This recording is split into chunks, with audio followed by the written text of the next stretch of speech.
Welcome to B2B Noble. That's right, no double speaker gibberish, no talking heads. This is a safe place to talk about what you as professionals in the space can do to look like heroes to your bosses, make sales very happy, bring success to the organization, and that bottom line. Let's get started. Hi, everybody. Welcome back to another episode of B2B No Bull, where we try to avoid the fluff, we dodge the buzzwords, and we just like to talk about what's really working in business today. I'm Liz Brohan. And I'm her brother, Mark, the guy who translates business jargon back into English, and you're welcome. Well, we like that about you. Very polite. I'm very polite, You know, we'll do a little bit of that today for sure, because today, everybody buckle up. We are going to be talking about innovation. And we are talking with an individual who has been an innovator for, get this, over 45 years in his career. His career spans, 4 continents, 10 countries, and countless industries, more than you and I probably even know they exist. So we're super excited to have Richard Guha with us today. Hi there. Thanks for the welcome, Liz. I look forward to talking to you. Absolutely. I'm going to tell everybody a little bit more about you before we get started on our topic today. I've known Richard for a while now. I've always considered him brilliant. I think everybody that knows him would agree with me there. He's the former CEO of a Fortune 100 company. He has been the CMO of more than 2 companies. He's a strategist, a consultant, mostly to the Fortune 500. They seem to love him. And of course, he's a startup. He's had startups. He's an innovator. He's a board member, he's a founder, and now you're a professor, right, of sorts? I am indeed. I'm now actually having a lot of fun with a completely different experience, which is teaching undergraduates and graduate students and even some members of faculty, which is I've been doing for a few years now, and it actually forces me to codify a lot of my experience in a way which is easy to communicate to people. I think that's fantastic. I'm just going to tell everybody that, Richard was a mentor of mine. He taught me everything I needed to know. Really? And about the energy industry, right? Which was very complex, and my little pea brain, had to try its best to absorb all of that information. Yeah, branding electrons is a challenge. I can't let that pass. This pea brain thing. This sister of mine built one of the most successful ad agencies in Chicago and ran it for 30 years. So let's set the record straight on that, Oh, indeed, yes. I'm well aware of that. Well, thanks, everybody. Well, hey, so let's get down to our topic today. We want to talk about innovation, and particularly because, Richard, I think you believe that at least most B2B companies are not being very innovative. And certainly if they were to choose to be more innovative, they would have a competitive edge. So that's kind of number one. And then the second thing I think you believe is that innovation doesn't necessarily come from great, big, exciting new ideas, right? It often comes from understanding and solving the pain points of your customers. So tell me, did I get that right? Yeah, I think, and actually I'd broaden it. It's not just B2B. I think a lot of companies, big companies, are not as innovative as they should be. And when I say innovative, there are often people within them who've got great ideas, but they tend to be resisted, almost whatever kind of industry you're in.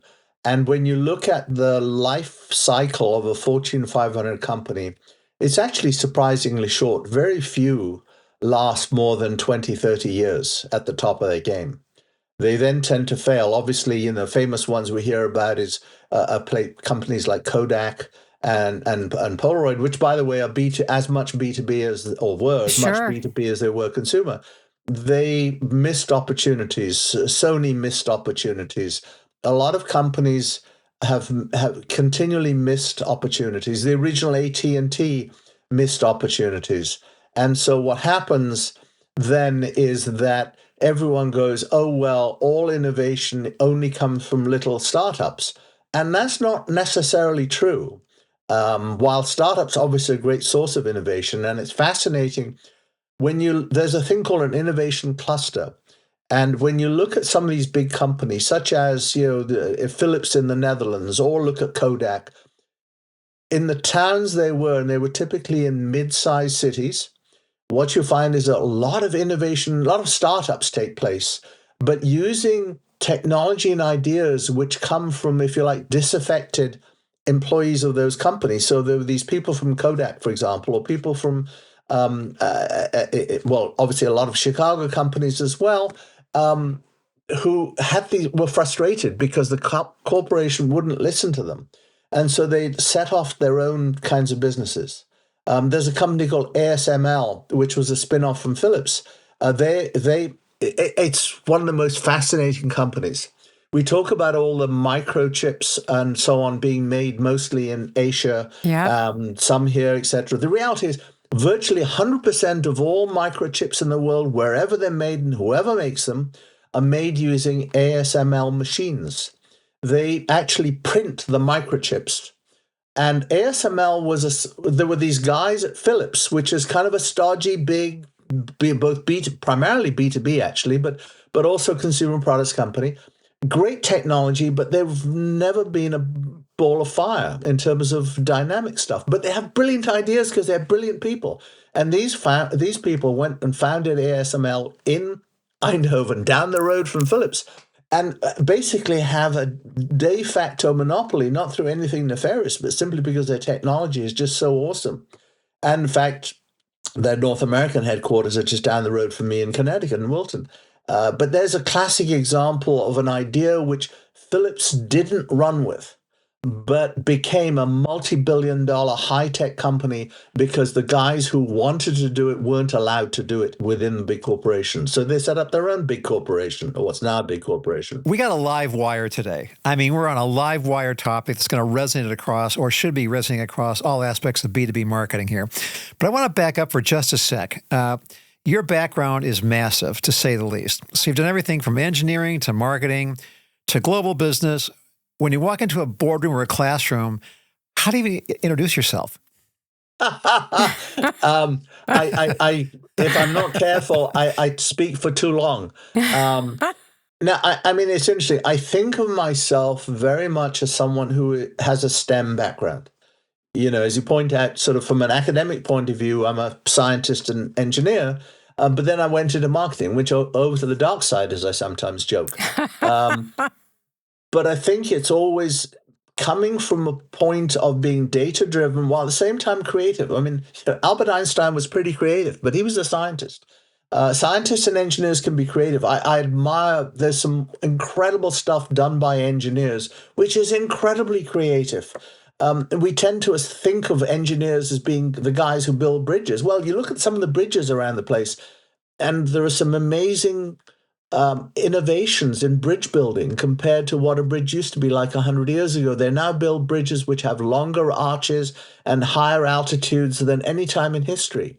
And that's because there's innovation taking place. So the fact that you have a basic underpinning knowledge of that industry, and again, whether it's in the food business or any business, if you understand the technology, it's enabling. I always say when I look at startups or any business, you shouldn't be driven by the technology. That's what Concorde was, driven by the technology.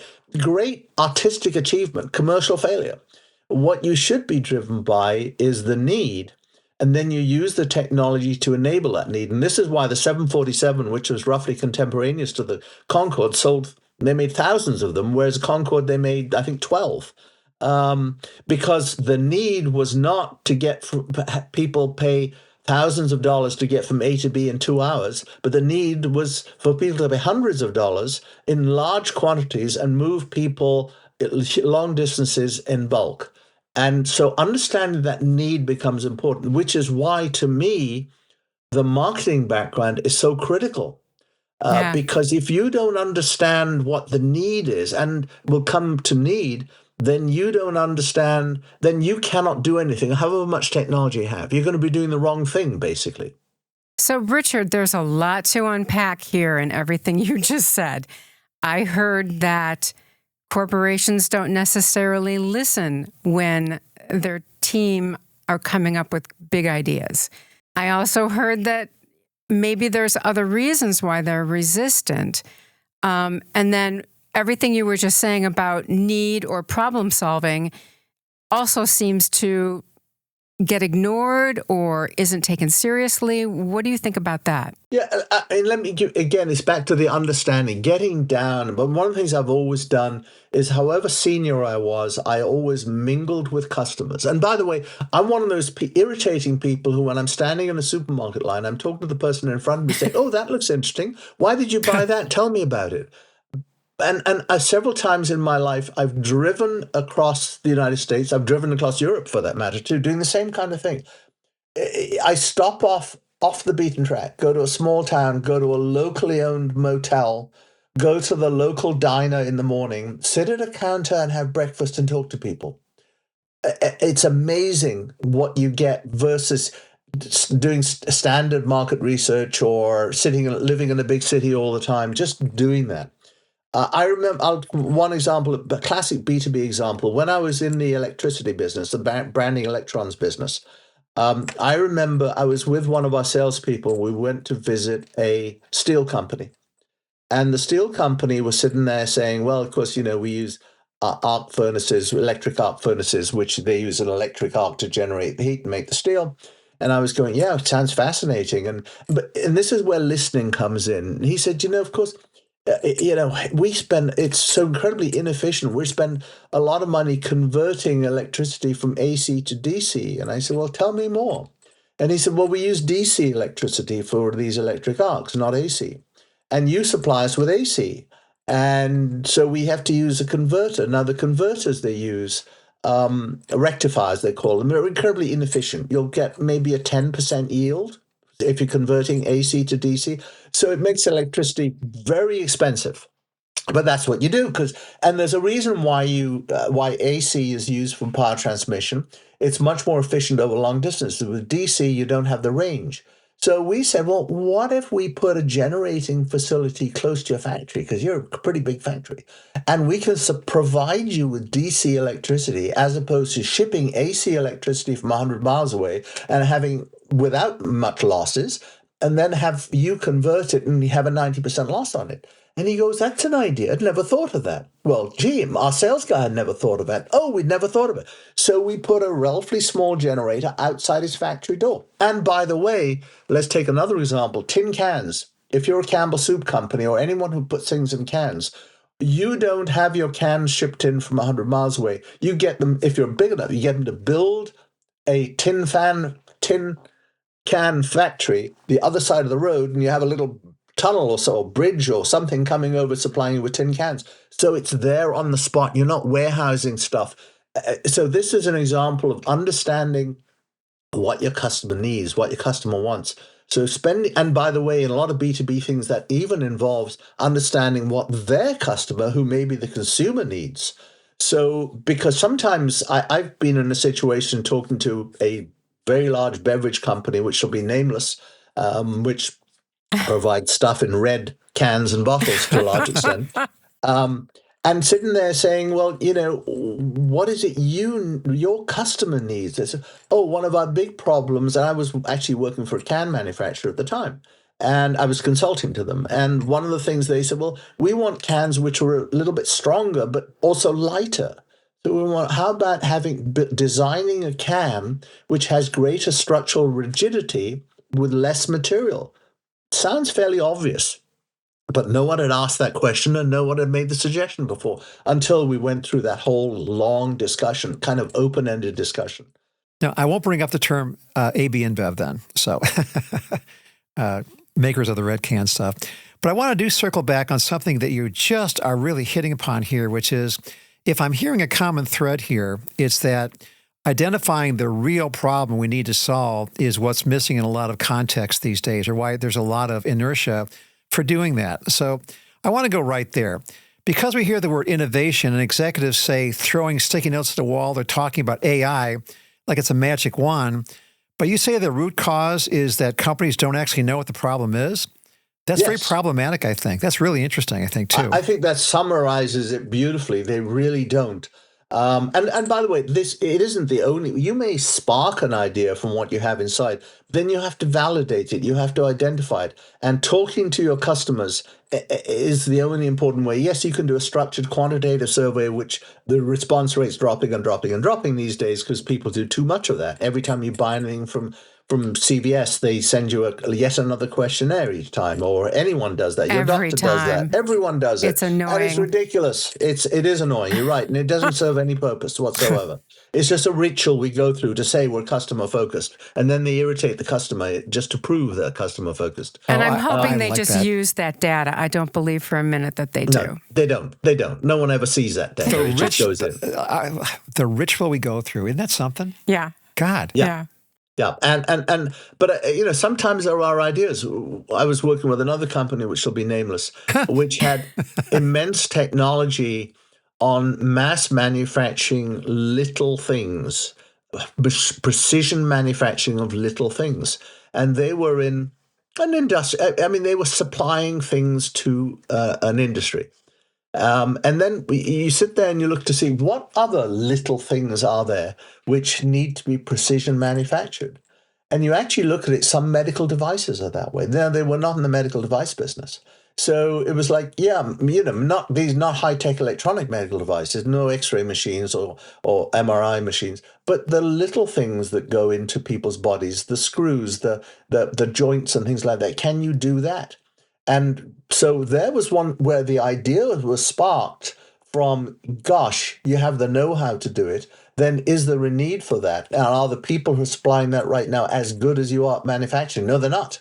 So you can actually do better at doing these things than the current people in the market. So that's another example where maybe the idea was sparked internally, but by going out there and exploring, observing, using that kind of stuff, you can come up with ideas. And looking for adjacent industries where you can fulfill a need, which is kind of where you started the conversation. Absolutely. That's so often the case. What are you understanding your strengths and understanding the market? Because there may be a need out there which you can't fill because you're not very good at it. Whatever that may be. It may be supply chain strength. It may be manufacturing strength. It may be all sorts of different kinds of strength. But either way, those are the kinds of things which I think are really important in order to be innovative. And whether you're an entrepreneur or an extrapreneur or an entrepreneur, and I want to come back to that point in a minute, understanding what your strengths and weaknesses are, understanding what the needs are, and being able to validate them is important. And that's where, it's interesting. We tend to assume that entrepreneurship is synonymous with innovation. It's not. They're often two very different things. I know someone who started off many years ago doing a landscaping business, basically, mowing lawns. He started off in high school mowing lawns. That's actually how he started. But he's built a very substantial business now by doing what most landscapers don't do. He is very good at customer service. He's fairly expensive, but you call him, he will return the calls, or someone will return the call. He has a CRM system set up to do what no other landscaper does. He's actually he's economical. He's not cheap, but nor is he ultra expensive because he's very efficient, very organized, timesheets, customer tracking, and that kind of stuff. So there's an example of someone who is an entrepreneur, but not an innovator, other than just doing things really well. And then you get, Albert Einstein was an innovator, but he wasn't an entrepreneur. So let's understand that you can be an entrepreneur without being an innovator, and you can be an innovator without being an entrepreneur. So that's why I like entrepreneurship a lot. One of the reasons being people tend not to give it credit. Everyone goes, "Oh, entrepreneurs, they're the innovators, the Mark Zuckerbergs, the Elon Musks, they're the innovators." And that's true, they are the innovators. But how about the D. Hock, who invented the revolving charge card way back when? Talk about an innovator. That he was within Bank of America when he did that. Or you think of all the ideas 3M is full of them. I mean, you turn around, so many 3M products are the result of innovation because they had a culture of innovation. They had a set of principles called the McKnight Principles, which was named after a CEO back in the, I guess, 1950s, which was very focused on entrepreneurship and really encouraged it. So it can be done. What happened to Kodak did not have to happen. They had the digital camera before anyone else had the digital camera, and they decided that they weren't going to introduce it because it would cannibalize the sale of film. Oh, if we introduced digital cameras, we were not going to sell a lot of film. Well, guess what? Other people introduced it. Absolutely. You know? I think one of your key points, if I'm hearing correctly here, is that innovation isn't a brainstorming exercise. It's a diagnostic process. Diagnostic and then procedural. You've got to have a culture which Yes. welcomes it. You've got to have a culture which rewards people. I spent some time at Mars Incorporated, which, believe it or not, despite the fact we think of as candy, also has a substantial B2B business. But I remember I was working on a project, and they decided not to continue it. But you know what?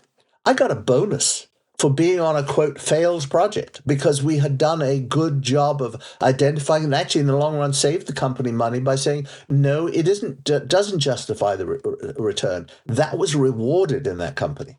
Well, you bring up another really good point.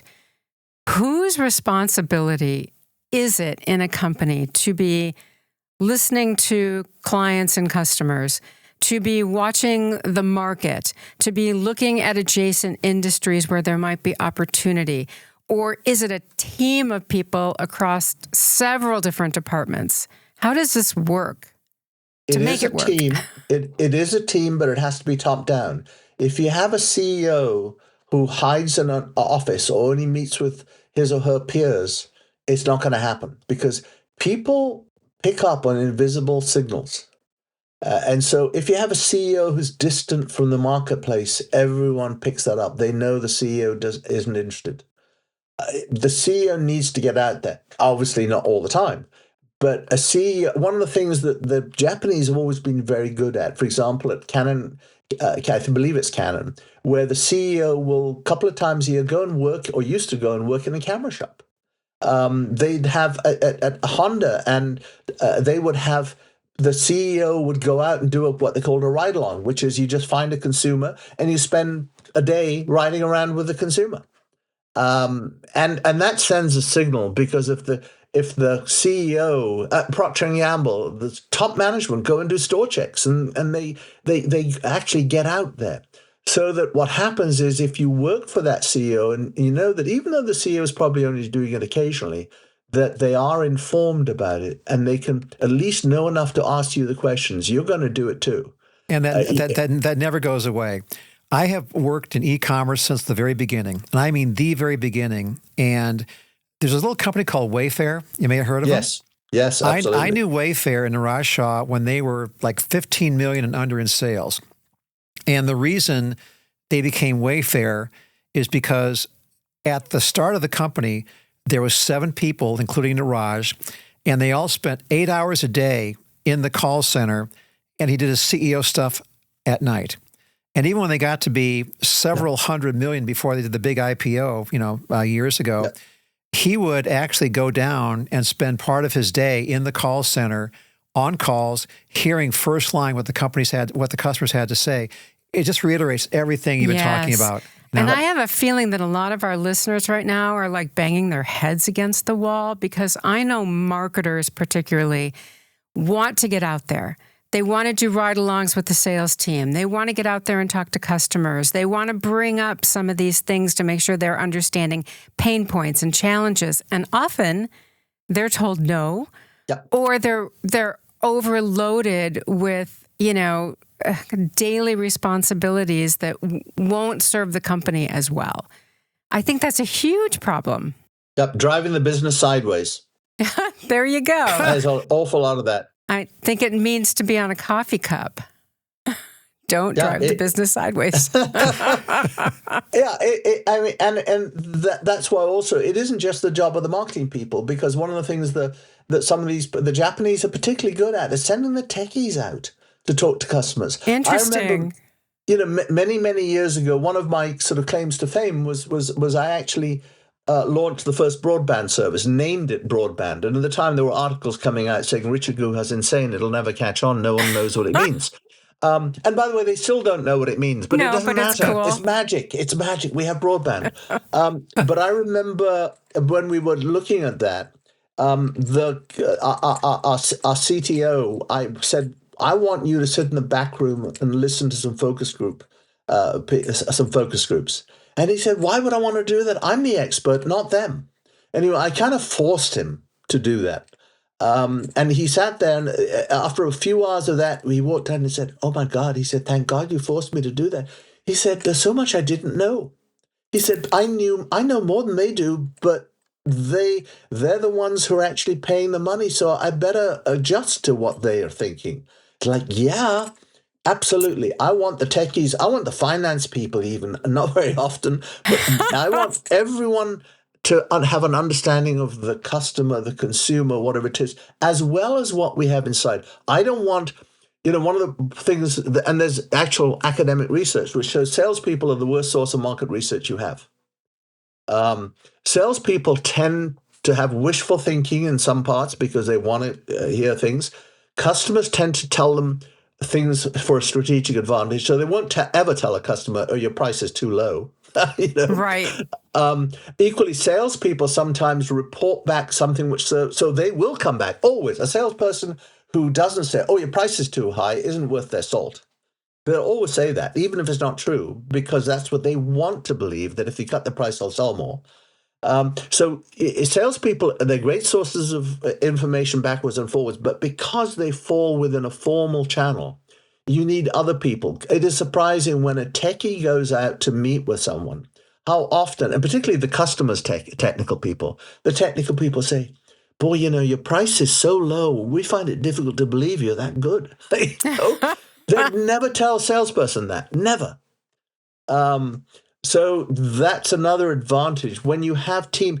At the beverage companies, when they're dealing with the fast food chains, McDonald's, Burger King, whoever, they have huge teams. Coca-Cola has 50 or 60 people working with McDonald's, but they're salespeople, they're marketing people, they're finance people, they're logistics people, and they each match with the person in the other thing, and they start working together as a seamless team. And that's where the ideas often come from these informal brainstorming sessions, and then when they're just sort of shooting the breeze, sitting around talking about stuff. And I also think, to your point a minute ago, getting the sales team to kind of think a little differently. I worked for a very large manufacturing company, and the sales team was always telling them their prices were too high. They needed to lower their prices. And we went back at it and said, when you're out in the field, you need to not take the statement or the question at face value. Yep. Ask or think about what's behind the question, because that's where we found the need, and that's where we found the pain points, and that's how we came to solutions. So it's really getting the mindset, particularly in B2B marketing, of the sales team to kind of think a little differently, and that's hard. The sales team is in B2B marketing. That's the one big difference between that and let's say a direct-to-consumer. I mean, I've done work for some direct-to-consumer people in the past, and that's a very different thing. But when you're dealing with, and by the way, one of the interesting things is when I joined Procter & Gamble, one of the things someone pointed out to me, we don't sell a single package of anything direct to a consumer. Our customer is business, i.e. is the retailer. So if your retail marketing is not very good, you're not going to even reach that consumer. And it is interesting how people sometimes don't understand that sometimes even within a consumer products company, there's a substantial B2B component which they ignore at their own risk. You've got to accept that a B2B, unless you're an Amazon or something like that, is probably a part of your business. I mean, there are some situations where you actually have direct B2B customers, even if you're in a consumer products company. But when you're selling to a consumer, you're not really selling to a consumer. Kraft macaroni and cheese is sold to Kroger, is sold to Ralph's or someone like that. It's not. And then But yes, you have to understand the consumer. You have to address the consumer in terms of your advertising and marketing. But you sure as hell better understand that with the customer. Even, for example, when you're dealing with retailers these days, if you're a CPG company, this whole thing of a shelf space management and category captains and so on, that is a pure B2B construct. It is nothing else. You have to understand that. You have to understand if retailers are changing, maybe you can help them change. Maybe you can actually go to a retailer and suggest ways they can make their thing more efficient, which has happened in the case of certainly Procter & Gamble's done that many occasions. You're talking about CPG here, and that's kind of I like talking about CPG folks. Are you seeing more examples of, say, a company like Clorox who is basically B2B selling to B2C through the retailer, but what they're doing is they're going beyond to learn the customer behavior at the store level or the omnichannel level to come back and say, okay, now retail chain, here's what we as the manufacturer can help you do to drive product right there on the store floor. Absolutely. I mean, I was part of the team that started up and on the board of a company called Retail Next, which is retail analytics. They use cameras set up in the stores to track behavior. Yeah. And, but the reality is there are three customers for the data. One of the customers is the company who puts their stuff there. So yes, Coca-Cola and Kraft may be interested in customers, but obviously and they are very important customers. And then there's a retailer. But just so you're selling the same data, but sliced and diced in different ways. The retailer wants to know how to attract the consumer to buy in their store. If I'm Coca-Cola, I want them to buy Coca-Cola with them in the store. By the way, the same applies if I'm in McDonald's. McDonald's is in charge of bringing the people in the store. Coca-Cola is in charge of getting the people once in their store to buy Coca-Cola as opposed to drink water. So that in that same environment, you have two different marketers, each operating. And so getting that analytics and getting to understand what happens there is really important. B2B used to be a very... not that long ago, and still in many cases is a somewhat gut feel, no hard data stuff because, we don't have the data or the sample size is too small. And that is very different now, very different. If you're Cisco selling servers to someone or other, you absolutely are data driven and you have that data. So use it for heaven's sake. Absolutely. I don't even think they all share the data, let alone use it correctly. So I think, that's a big message today is, make sure everybody's got access to the data. And that feeds back into innovation because the more you know your business, the more you're able to find solutions. And that's what innovation is. It's finding solutions. The solutions may be a warehousing innovation. The innovation may be a packaging innovation. The innovation may be a data innovation. It may be a completely new product or an old product sold in different ways. I'll give you an example of a silly example in many ways, and that it's funny, but it isn't funny. It's actually quite serious. I was at one time in the rice business at Mars because Ben's rice is a Mars product, and what would happen was we would mill the hulls off the rice and we'd end up with all these hulls. And so years ago, they would throw away.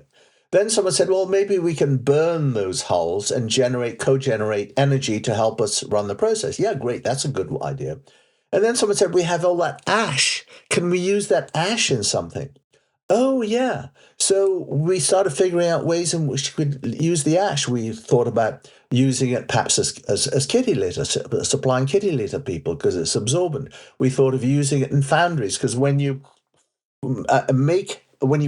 cast hot metals, you cast it into a basically sand bed. How about if you put kitty litter, mix it in with the sand, and sand, very high quality sand can be fairly expensive. Can you do that? So we were sitting there. And by the way, we had a B2B business and we were supplying restaurants. It has a leading market share in restaurants and food service. And that's actually how the product started, supplying the military in the Second World War. for their feeding purposes. But the reality is all those things sort of come together when you sit there and you go, oh yeah, what if we do this?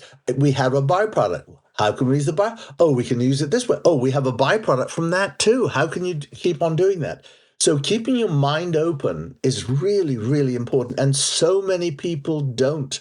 If a company's in decline, it's probably not because people down there don't have an idea, although it can happen, but typically because management is not open to them. And they send these signals, which even if they don't say it, they may say, we want innovation. And then they punish people who take risks. Whoa, then you've suddenly killed that one. But see, I didn't hear the word byproduct from what you were just talking about there, Richard. What I heard was sustainability. Yeah. Which is a huge driver of everything today. And here you are talking about sustainability from kind of back in the day. I find that fascinating. And what's fascinating to me too is that this conversation has been talking about finding uses, maybe in an adjacent agency, by just looking at the marketplace and looking at, what we're actually manufacturing. Mm-hmm. And we haven't touched on product launches. Nope. Which is really like what the bread and butter in the B2B industry is today.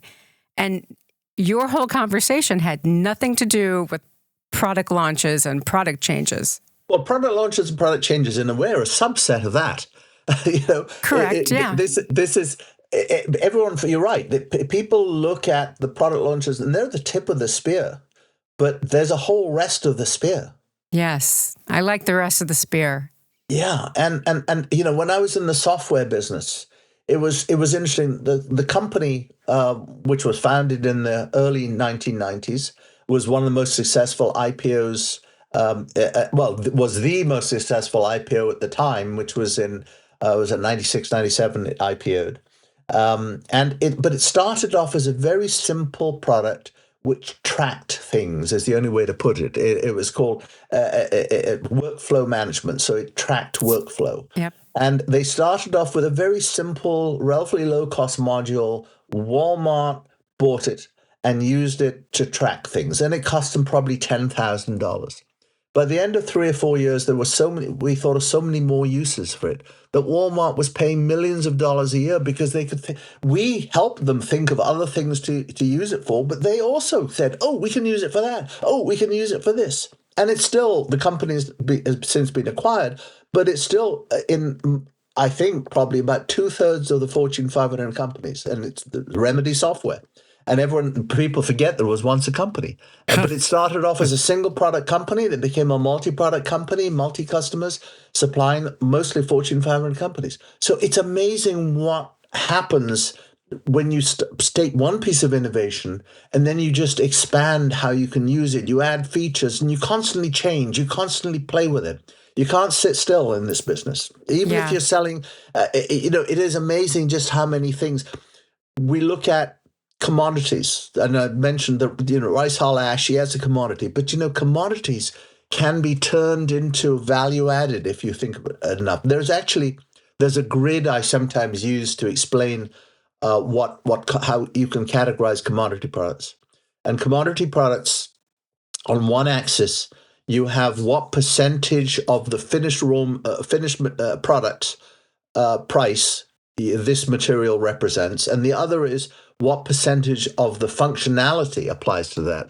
And if you plot this grid on 4 things, and it's difficult to envisage, but on one level you have something which is a relatively critical. So if you have titanium added to iron, you have a specialty steel. And so it becomes a strategic material. That's why the price is so very high, because actually the price isn't that important to the steel manufacturer because they're using such a tiny percentage of it. Same with a lot of catalysts, the same way. And then you get other things, obviously, then you get service products, things like pencils and paper and so on, of the classic service products. You really don't care. And no one worries too much about it. And then you get the pure commodities, which are large quantities. I buy sand, or I buy iron ore, or I buy coal. It's a large percentage of the price, not very important to the product. That's the coveted position is to be a strategic material. Strategic means you are very, very important. You're high priced and you're absolutely critical. And that's where you want to try and move yourself. So if you start off in any one of the other boxes, service materials or commodities particularly, you want to move yourself up to strategic, because now people, some of these rare earths, for example, which we've now suddenly realized are absolutely critical and incredibly expensive, they're absolutely there. And he's like, yeah, I mean, do you think the people who cornered the market on rare earths, as it were, didn't realize that? Of course they did. That's why they did it. Yeah. Richard, we have learned so much from you today. I think we're going to have you back. I think we're going to have him back. Yeah, absolutely. We can't thank you enough. This has been a master class in really kind of just thinking outside the box. Yeah, well, thank you for having me. It's always nice to have the opportunity to ramble. No, that was not rambling. That was concise, actionable business intelligence and passing on wisdom to our audience. Yeah, and I think they're going to need to listen to this a few times. I think you're right. Well, I'm always happy to talk about some of these things, because honestly, I mean, the point we were talking about, some of these things aren't new. People were doing some of these things 100 years ago, but they just hadn't codified it. They just didn't know why they were so successful. And I think one of the key things in this is to understand what is the formula. And formula is a horrible word in some ways, because it makes it sound as though it's unimaginative. But what is the key to making this happen? And I think anyone can do it. There is no business out there which cannot be innovative and grow their business if it has the right mindset and the right capabilities. Or maybe they just need you. So yeah, exactly. If our listeners wanted to learn more or hire you even, where would they reach you? I can be emailed at richard@guha.us, and that's probably the best way. I'm findable on LinkedIn. I'm easily findable in one form or another. I mean, either LinkedIn or that email is fine. Excellent. I'm always happy to pass on some of my generic knowledge at any rate. I mean, I'm always very careful. If I don't know your business, it's difficult for me to be specific, but certainly from a generic point of view, like I've been talking now.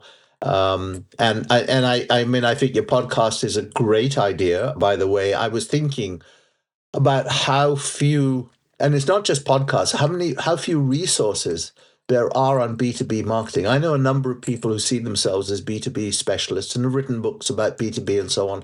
But overall, there are far more books which are written about consumer marketing. And as I say, actually, they're not as different as all that, but people make them different.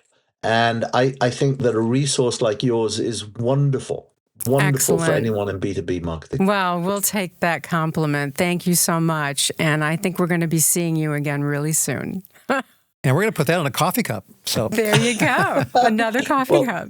Thank you very much. It's been a pleasure. Thank you. And I would ask all of our listeners to, rate us, right?